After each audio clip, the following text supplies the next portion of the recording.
Grabe ito mga kaistorya, nasubukan po ang tapang ng ating Philippine Coast Guard nang nagawa po nila na maipatigil ang isinasagawang reclamation ng China doon po sa Skoda Shoal.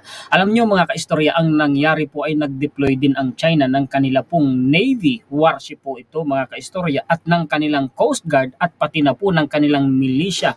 Mga vessels po ito mga kaistorya, pero hindi po nagpasindak ang ating pong Philippine Coast Guard. Sa halip po ay nanatiling nagpapatrol sila doon hanggang ngayon kung kahit hindi na po naituloy ng China ang kanilang isinasagawang pangkakamkam ulit ng ating pong teritoryo dyan sa West Philippine Sea. Narito po mga kaistorya ang atin pong eksklusibong panayam kay Commodore J. Tariela, ang spokesperson po ng National Task Force for the West Philippine Sea. May ipapakita po ako sa inyong ilang news article mamaya pagkatapos po ng ating panayam kay Commodore J. Tariela. Magandang hapon po Sir, Commodore J. Tariela, si Juan Historiador po ito.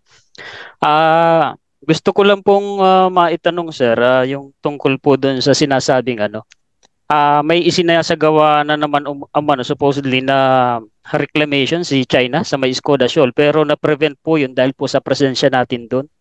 Totoo po ba ito? Well, totoo yan sir, no? Ang Philippine Coast Guard, we received an intelligence report last April 15, no?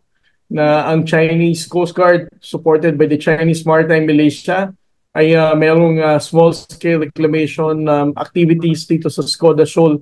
Kung kaya ang ating pong komandante, Admiral Ronnie Hilgaban, was decisive enough, no, to decide on the deployment of our biggest Coast Guard vessel, BRP 9701, or yung tinatawag nating BRP Teresa Magbanwa.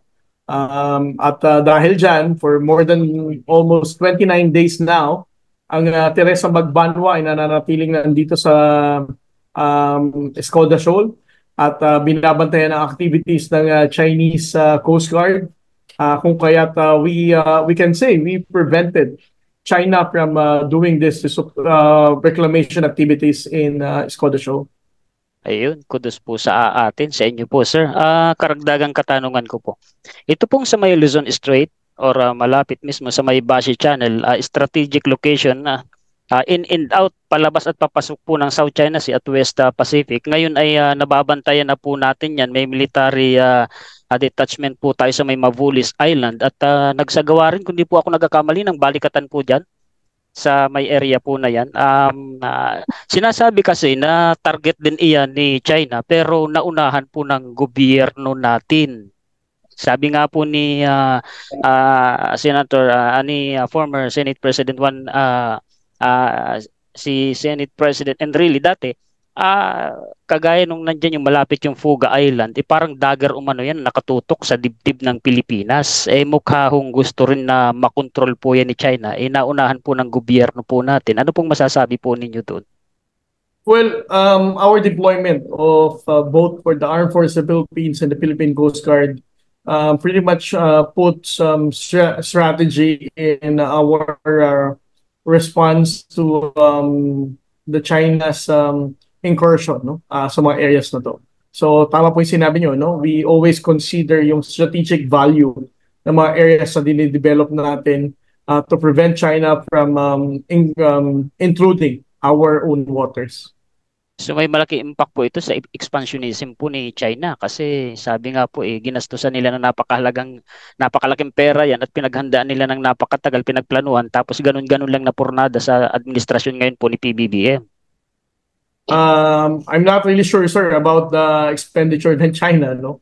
But as far as the national government is concerned, we have prevented China from advancing their interests in those strategic areas na pwede nating tauhan.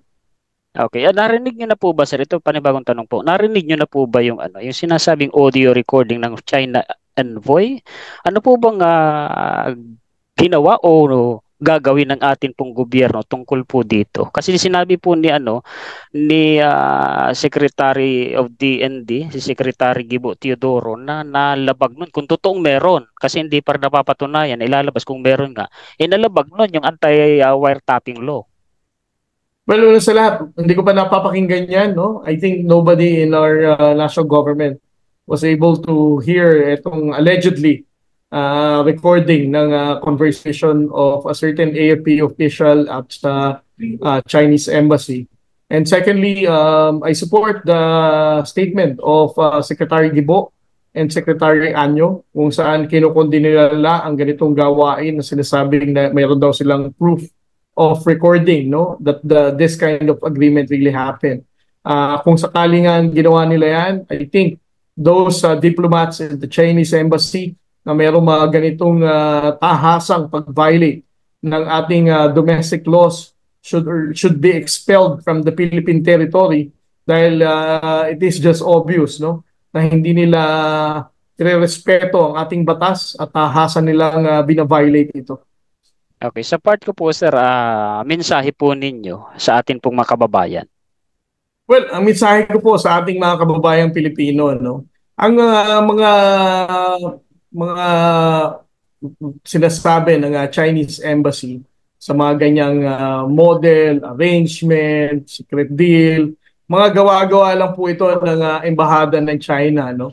Their main objective is only to sway the public discourse sa tamang usapan kung saan napapatunayan natin ang tahasang pag-violate ng China ng international law, ang kanilang pag-violate ng pambubuli sa ating mga mangingisda, ang pagkasira ng ating marine environment. Ito lamang ang talagang totoong nangyayari sa West Philippine Sea. Ang ginagawa po ng China is that it divides the Filipino people sa pagbibigay ng maling impormasyon. It makes us doubt each other kung talagang pagdududahan natin ang katapatan ng ating kasundaluhan dahil sa mga ganitong gawa-gawang kwento ng embassy, no? Kaya panawagan ko sa ating po mga kababayan, huwag tayong magpaniniwala dito sa Chinese embassy. Lahat ng sinasabi lang nito pagdating sa usaping West Philippine Sea ay puro lamang kasinungalingan, walang katotohanan dito. Their only objective is to create division sa atin lahat bilang Pilipino. Kaya huwag tayong magpaloko sa mga to. Ang dapat lang po nating tandaan, ang laban po natin sa West Philippine Sea na ipinaglalaban ni Pangulong Bongbong Marcos ay laban ng bawat Pilipino. Habol ko lang po sir, tuloy po ba yung takbo para sa West Philippine Sea sa July? Yes sir, totoo po.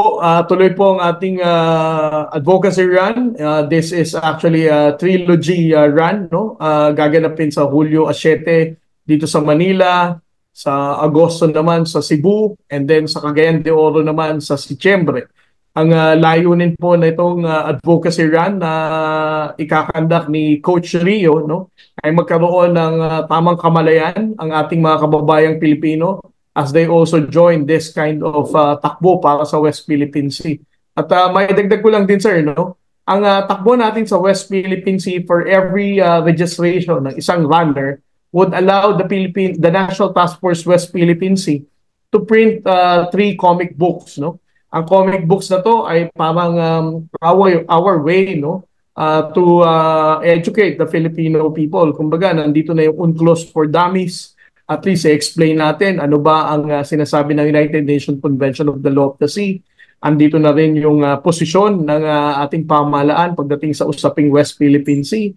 Ilalahad din dito in passing kung ano ang naging desisyon ng arbitral award. And then of course, ang pinakamahalagang parte ng comics na to, no, nung binabasa ko yung draft, is for the Filipino to understand na ang West Philippine Sea, ang pinakapangunahing mga tao na ipinaglalaban natin dito ay ang sa susunod na saling lahi ng Pilipino. May mga characters dito sa comics, no, na pinag-uusapan nila how does the West Philippine Sea affect their future.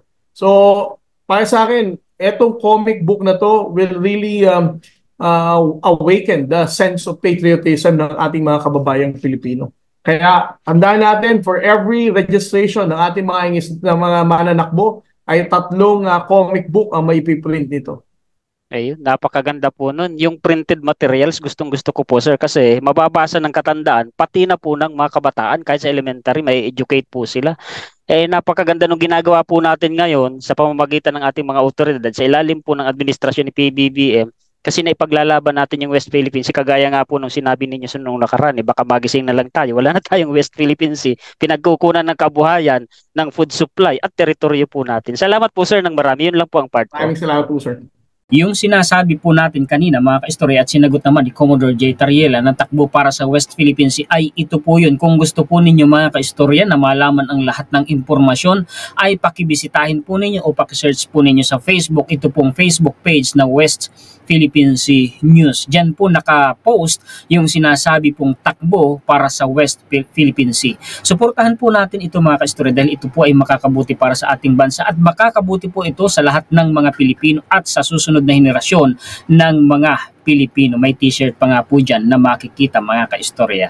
Okay, tuloy po tayo dito sa isa pang news article. Alam nyo ba na nag-deploy na din po ng warship ang Pilipinas doon po sa Escoda Shoal sa gitna po mga kaistorya nung sinasabing pangkakamkam na naman o pag-reclamation na naman ng China doon sa Escoda Shoal. Ang sabi po dito, GMA News Online, the Philippine Navy on Tuesday said it has deployed a warship to Escoda Shoal or Sabina Shoal amid the reported attempt of China to conduct reclamation activities in the area.